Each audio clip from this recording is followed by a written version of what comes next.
Between Two Worlds. Through fiction, Oswaldo Estrada bridges cultures and languages, illuminating resilience and hope in the journey of immigration. By Mendenhall. November 18th, 2024. As a little boy in Peru, Oswaldo Estrada would amble down the sidewalk on his way to school, his oversized backpack bobbing with each step. Lost in his thoughts, he rarely paid attention to where he was going.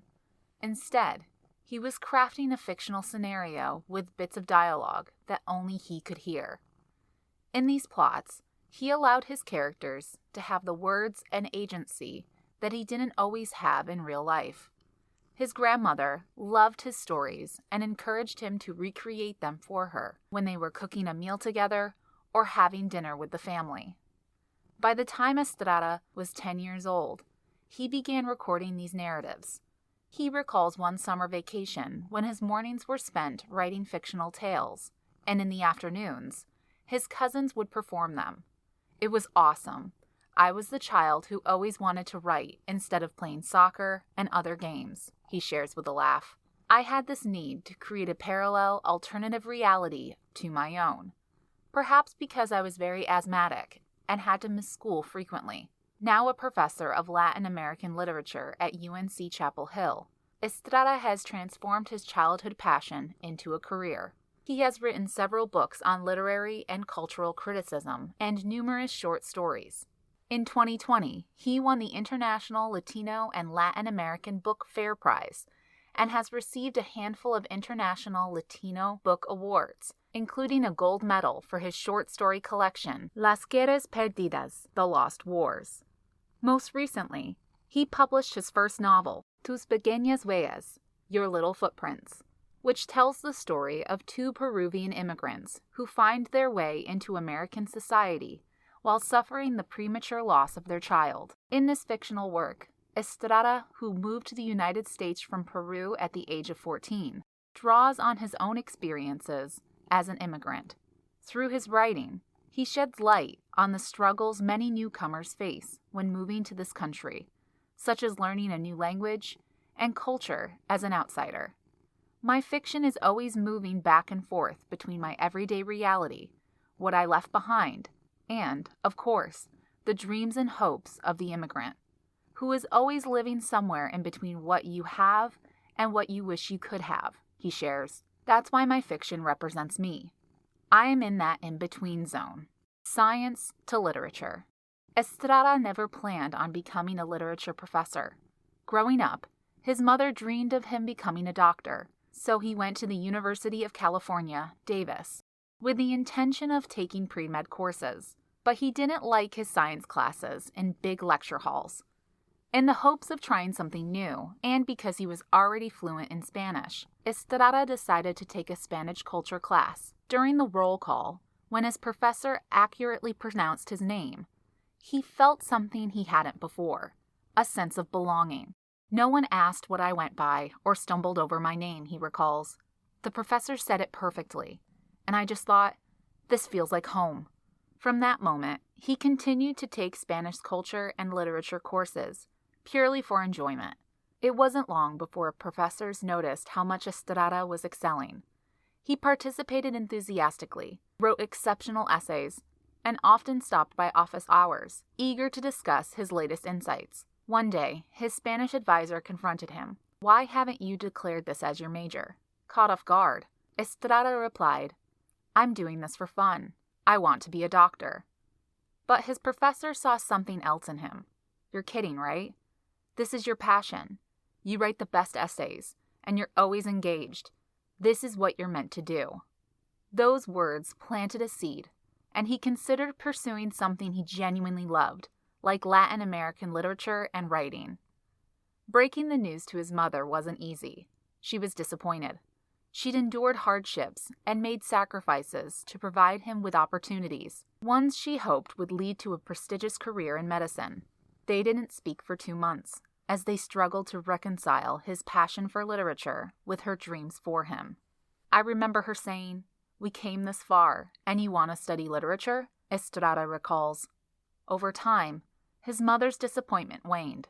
Now she's very proud of me, Estrada says, and she tells everyone that I'm a professor at UNC and shows them the books I have written. Notes to narratives. Estrada's creative process is both spontaneous and meticulous. A story often begins as a simple, fictional scenario that lingers in his mind for weeks or even months. These raw thoughts capture flashes of inspiration he can return to later and refine.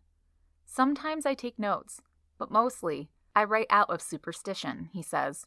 I always feel that if I don't put something down, I might lose it forever. For Estrada, writing is woven into his daily life. Whether he's commuting, teaching, or simply observing, he records his ideas whenever they strike, on his phone, in notebooks, or on scraps of paper. I might see a student, and suddenly a thought occurs to me, he shares. I grab whatever I have and jot it down. His writing process results in a patchwork of notes scattered across devices and journals, a collection of pieces waiting to be assembled. Once he feels he has gathered enough material, he sits down to write formally. At this point, he starts to shape the story, even if he doesn't yet know how it will end. The process often requires significant research, especially when his fiction delves into unfamiliar territories. During his fellowship at the Institute of Arts and Humanities, he developed a story involving Latino workers in North Carolina's tobacco fields and was encouraged to learn about green tobacco sickness, a type of nicotine poisoning that can affect people who handle wet tobacco leaves. Estrada dove into this research, learning about the alkaloids absorbed through the skin and the experiences of those who worked in the fields. Although he had no personal experience in this area, this investigation brought him closer to the reality faced by his characters. I spoke with people who worked in the fields, read extensively, and tried to immerse myself in that world, he says. This resulted in the story Under My Skin, a fictional piece about the challenges faced by migrant workers. The best thing that happens to me as an immigrant and Latino writer is when I do a reading and a student comes up to me and says, "My mom worked in the fields, and I feel like you've told my story." Spanish to English. While Estrada is fluent in Spanish and English, he writes primarily in Spanish. For those of us who are bilingual, you kind of take on a different persona when speaking each language, he explains. I'm most authentic when I'm speaking Spanish. Even though I write competently in English, I have all these nuances in Spanish because it's my native language. But English is always present in the back of Estrada's mind. Some of his characters are also bilingual, frequently code switching in his fiction. Translators have occasionally approached him, offering to translate his work into English to reach a broader audience. I'm sort of a pest when it comes to translating, he admits with a chuckle. Unlike monolingual authors, who rely solely on the translators to accurately reflect their work in a different language, Estrada actively collaborates with the translators, scrutinizing each word choice to ensure the translation captures the tone and expression of each character's dialogue. Sometimes the translators suggest something I would never say, and I'm the one who's going to be reading the story to an audience if I do a reading, not the translator, he explains. This meticulous attention to detail reflects his deeper goals as a writer. I hope that readers who have felt that sense of otherness can feel validated, seen, and heard, he says. I also hope that those who haven't experienced it can gain insight into what it's like to be the other, to know what it feels like to be an immigrant. Oswaldo Estrada is a professor in the Department of Romance Studies within the UNC College of Arts and Sciences and director of the Faculty Fellows Program within the Institute for Arts and Humanities.